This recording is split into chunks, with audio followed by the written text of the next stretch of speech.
Following Darth Vader learning from his new master Darth Sidious that Padme had died from his hand, Vader angrily reached out with the Force to destroy much of the medical facility and droids that outfitted him with his cybernetics.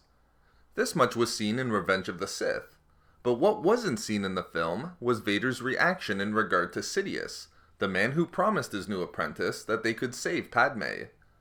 This was detailed in the Revenge of the Sith novelization.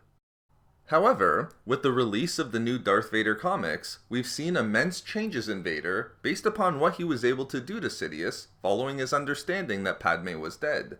And chief among these changes is how powerful Vader now is. In this video expose, I will explain how Disney made Darth Vader more powerful in the new canon after Revenge of the Sith when compared with the Vader of the Legends materials.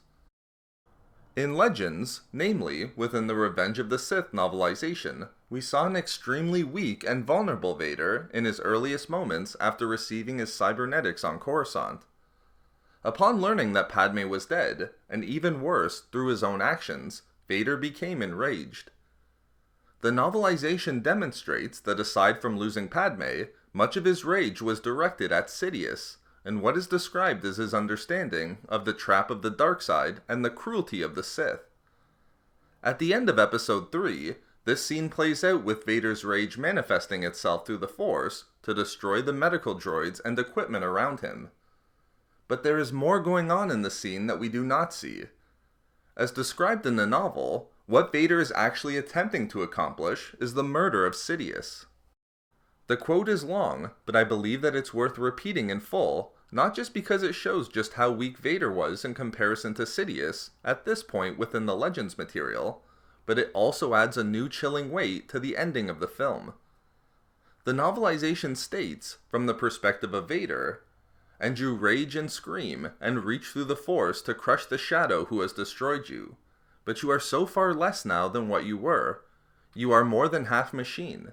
You are like a painter gone blind, a composer gone deaf. You can remember where the power was, but the power you can touch is only a memory. And so with all of your world-destroying fury, it is only droids around you that implode, and equipment, and the table on which you were strapped shatters, and in the end, you cannot touch the shadow." Of course, the shadow mentioned in the quote refers to Sidious. And as we can see, the Vader in Legends was a mere shell of his former self following the events on Mustafar.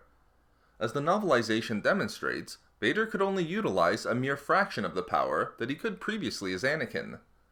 The power that he once had was only a distant memory. In relation to his master, Sidious seems almost invincible, as Vader couldn't even touch him with the Force. This was the Vader of Legends immediately following Mustafar, a weaker version of his former self, and certainly significantly less powerful than Sidious. However, with the release of Darth Vader, The Chosen One Part 1, the first issue in the new Vader comic series, this scene plays out completely differently. In fact, I'd say that the new canon is now the opposite of what was previously seen in Legends. Part 1 picks up right where Revenge of the Sith leaves off. With Vader having learned about Padme's death, his rage and pain builds up inside of him as he remembers the face of his wife as he force-choked her on Mustafar. We again see that Vader reaches out with the Force to destroy the medical droids and equipment around him. But the comic includes a drastic change from how the scene played out in Legends. Vader is not only capable of reaching out with the Force to touch Sidious, but he's able to use the Force to lift his master off the ground and viciously throw him into the wall of the medical facility, far exceeding what Yoda was able to do before his duel with the Sith Lord in Episode 3. In canon, Vader is now no longer a mere shell of his former self following the events on Mustafar and is being outfitted with his new cybernetics. The power that he has is no longer a memory for him, and Vader is fully capable of bringing it to bear on even Sidious, not just to touch Sidious with the Force, but to completely overwhelm him. Disney has gone in the complete opposite direction of the Legends material, making Vader much more powerful immediately after Revenge of the Sith. He doesn't need to search and find the power like he needed to do in Legends. He already had it available to him. And in case you're wondering what Sidious's reaction was to Vader's attack, well, let's just say that he wasn't too pleased. but they got over it. So there we have it. How Disney made Darth Vader more powerful immediately after Revenge of the Sith. We love making these videos, so why not subscribe for more fun Star Wars theories and discussions? Also, if you enjoyed the video, think about giving a like or leaving a comment. If not for me...